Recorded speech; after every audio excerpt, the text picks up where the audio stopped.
Hello student, welcome back to my YouTube channel R classes.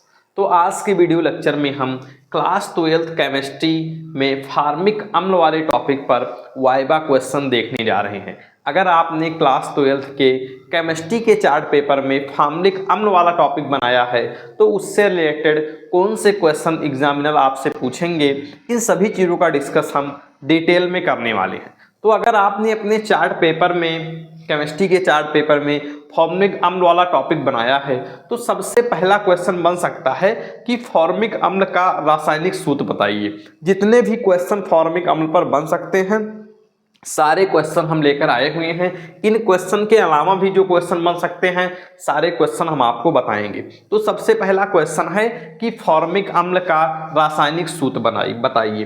तो formic अम्ल का रासायनिक सूत्र होता है HCOOH।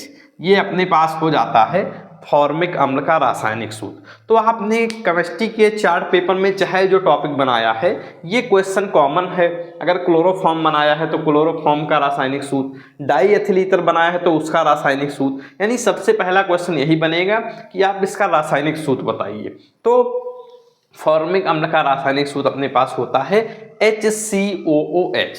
आपने केमिस्ट्री के चार्ट पेपर में चाहे जो टॉपिक बनाया है आप एक बार कमेंट बॉक्स में कमेंट करिए, उस टॉपिक पर वीडियो हम जरूर लेकर आएंगे। और पिछली बार भी हमने वाइवा पर ढेर सारे टॉपिक पर वीडियो बना रखी है, आप प्लेलिस्ट में जाकर देख सकते हैं।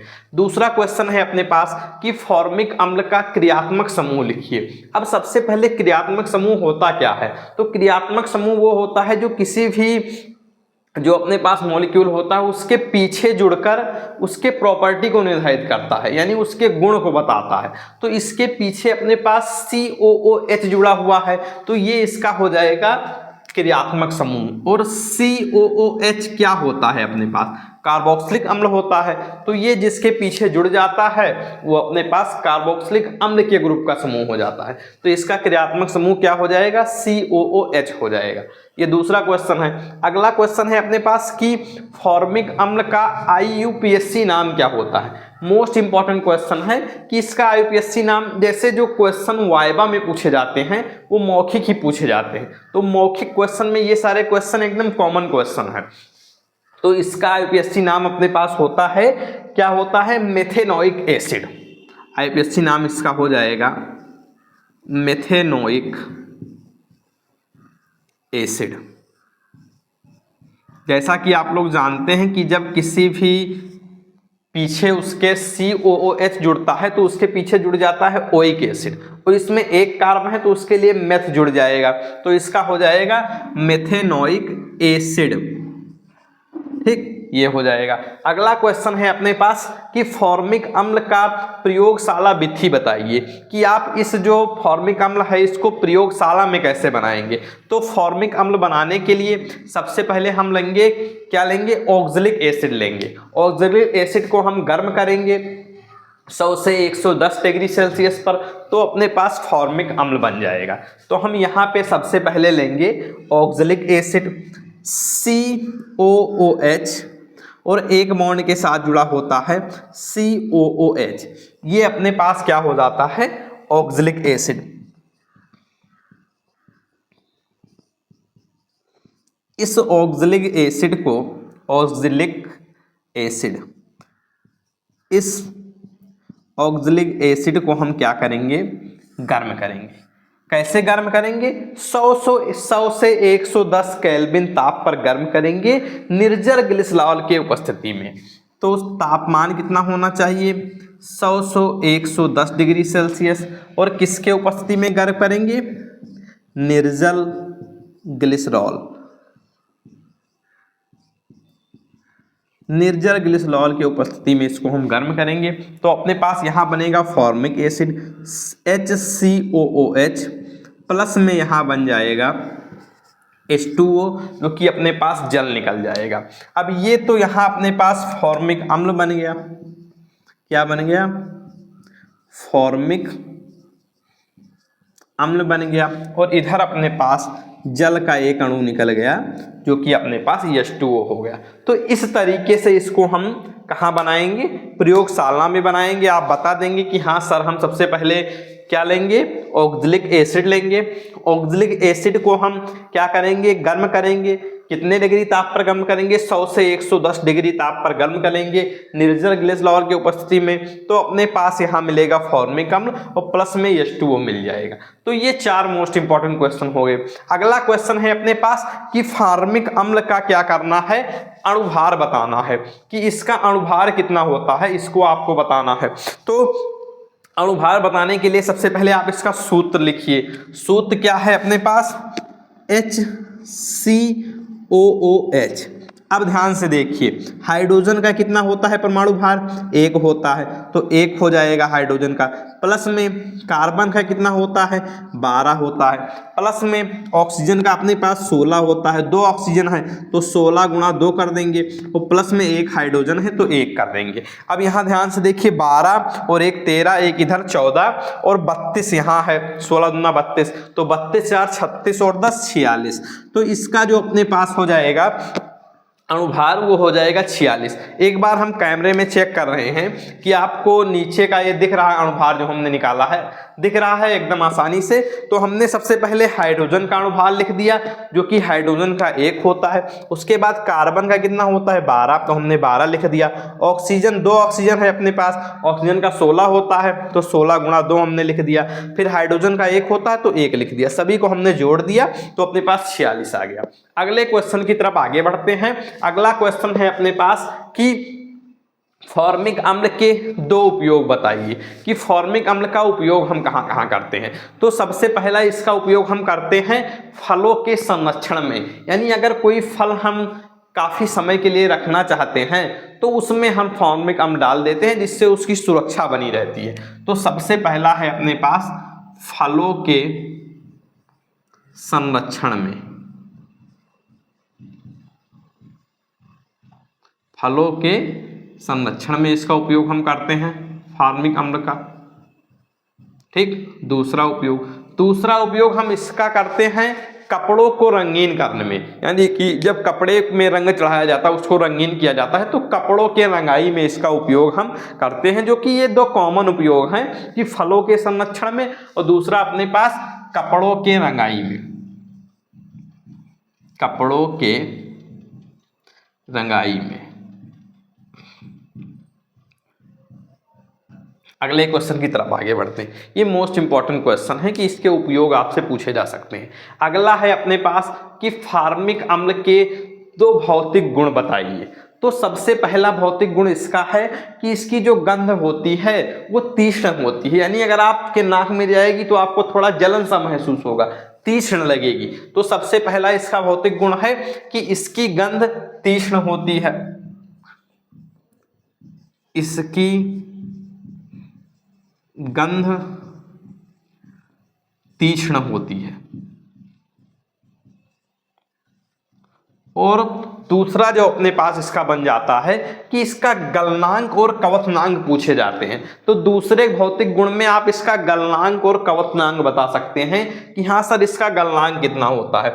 तो फॉर्मिक अम्ल का गलनांक अपने पास हो जाता है 8.4 डिग्री सेल्सियस। कितना होता है गलनांक इसका, 8.4 डिग्री सेल्सियस। और फॉर्मिक अम्ल का कवथनांक जो अपने पास हो जाता है वो 100.8 डिग्री सेल्सियस। ठीक, इसका जो गलनांक होता है 8.4 डिग्री सेल्सियस होता है और इसका जो कवथनांक होता है वो 100.8 डिग्री सेल्सियस होता है। ये दोनों आप उसके भौतिक गुण में बता सकते हैं। तो ये 7 क्वेश्चन आपने कवर हो गए। हमने इसके 2 उपयोग बता दिए और इसके हमने 2 भौतिक गुण बता दिए कि भौतिक गुण में एक तो हमने इसका कवथनांक बता दिया कि कवथनांक इसका होता है 100.8 डिग्री सेल्सियस, गलनांक कितना होता है 8.4 डिग्री सेल्सियस होता है और इसकी गंध होती है जो तीक्ष्ण होती है। आगे बढ़ते हैं और अगला क्वेश्चन है अपने पास कि हमने एक तो यहाँ पर आपको बता दिया कि फॉर्मिक अम्ल को प्रयोगशाला में इस विधि से बना सकते हैं। इसकी कोई क्या अन्य विधि भी है बनाने के लिए? तो इसकी एक बहुत अच्छी विधि है जिसमें हम इसका ऑक्सीकरण करके बनाते हैं। क्या करके बनाते हैं डियर स्टूडेंट? इसका ऑक्सीकरण करके बनाते हैं। तो यहाँ पर हम लेंगे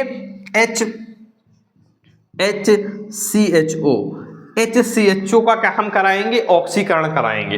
तो ऑक्सीकरण कराने का मतलब है कि इसमें हम ऑक्सीजन इसको देंगे, तो इसका जब हम ऑक्सीकरण कराएंगे वो भी हमको किसके उपस्थिति में कराना है, तो यहाँ पर K2Cr2O7 के उपस्थिति में इसका हम ऑक्सीकरण कराएंगे। तो यहाँ पर अपने पास बन जाएगा HCOOH। अब यहाँ पर अपने पास HCHO है, ये जो ऑक्सीजन है ये जाकर इसके बीच में जुड़ जाएगा, तो यहाँ पर अपने पास बन जाएगा HCOOH, जो कि अपने पास फॉर्मिक अम्ल है। तो इसकी एक अन्य विधि है कि इसका हम ऑक्सीकरण कराएंगे, ऑक्सीकरण कराने से अपने पास HCOOH बन जाएगा, जो कि अपने पास फॉर्मिक अम्ल है। अब एक ये मोस्ट इंपॉर्टेंट क्वेश्चन है कि फॉर्मिक अम्ल कहाँ पाया जाता है। तो फॉर्मिक अम्ल एक तो चींटी के डंक में पाया जाता है। आपने देखा होगा कि जब चींटियां चलती हैं तो वो एक लाइन में चलती हैं, तो उससे उनके डंक में जो फॉर्मिक अम्ल की सुगंध होती है, उसी सुगंध से वो दूसरे चींटी के पीछे एकदम चलती रहती है, एकदम सीधी लाइन में आपको चींटियां जाती मिलेंगी। तो यहाँ पर फॉर्मिक अम्ल आपको मिलेगा सबसे पहले कहाँ पाया जाता है, तो चींटी के डंक में, एक तो चींटी के डंक में पाया जाता है और दूसरा मधुमक्खी के डंक में पाया जाता है। किसके डंक में पाया जाता है, मधुमक्खी के डंक में, मधुमक्खी के डंक में।